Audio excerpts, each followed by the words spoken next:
ukudlula kuyona ngicela amakhosikazi ababakhe uMakhumalo uMangwabe uMayeni asho into engimlimaze ngayo mina njengoba ngithi ngokubona kwami ngababona bona as if yimi ophushe indoda yabo ukuthi ithathe number 5 bekuba khona ukukhuluma nezinto lokuzidlulisa eyingathele manje.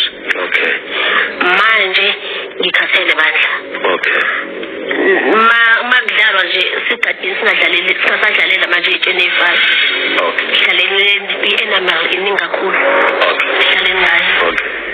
Ake ngiphendule nje kona noma ngingekho interested kuyona. Mina ngizothuyena because uMthombeni ufika athi uthi umacele mingayenza into yokuthatha unkosikazi kushuthi angisamhloniphi angisamlaleli because ngangenza kuyena. Mina ngibone number 5 kase ngiyambuza ubhuti uthena akamboni yini number 4.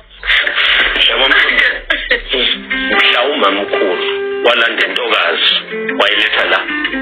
Hayi noma ngabe bekuthiwa ke ngisathatha ngoyithatha. Ngomhlonipho mamkhulu. Ngiyafana ngizenze njalo. Noma mamkhulu ngimdlulise endaweni ezini kakhulu. Ngomyena yini ukuthi ngimthathe number 5. Ulele ngithi ngiyavuma mangivuma. Amandla okungeniswa komuntu noma ngabe ngiyafuna alele kuwena.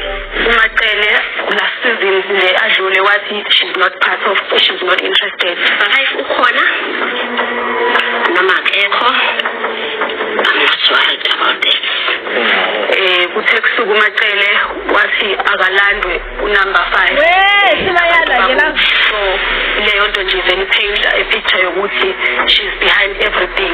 Umthombeni wambuza ukuthi how naku sesibona ku TV kunabantu bayalotsholwa kwenzakalani nathi Umthombeni angazi ngangigula naleyo mali angazi ukuthi bayithatha kuyokhokho. So ubani waye behind ama finances and everything kuyokhokho.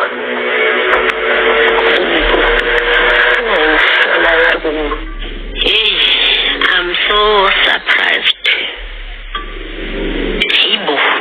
Noma sekuthiwa angazi inkosi yambani ukuthi sengaze ngibe nanemali yokuyolobonela umuntu laphi ngixaye manje babundabe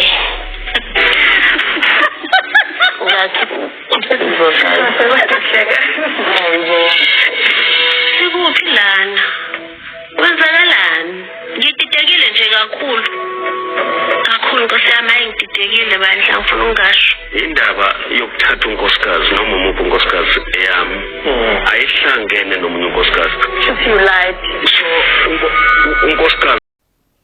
Okay, umacele yena lo mbuzo lo wakhe ubuzelana because she just said kulamanye ama episode that she doesn't regard the wives as umndeni wakhe. So why anendaba nokuthi bathini ngayo kwasha wacima.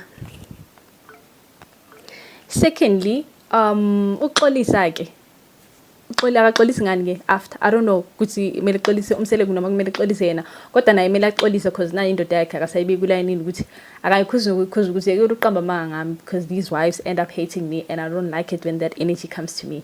But then like nobody's going to get an apology for yonke le mess and then xa ukuthi usamke uzofika kulomndeni ngiyethezeke ngeke kusaphinde kube mnandi nje kulomndeni uzohlezi nje ku tense.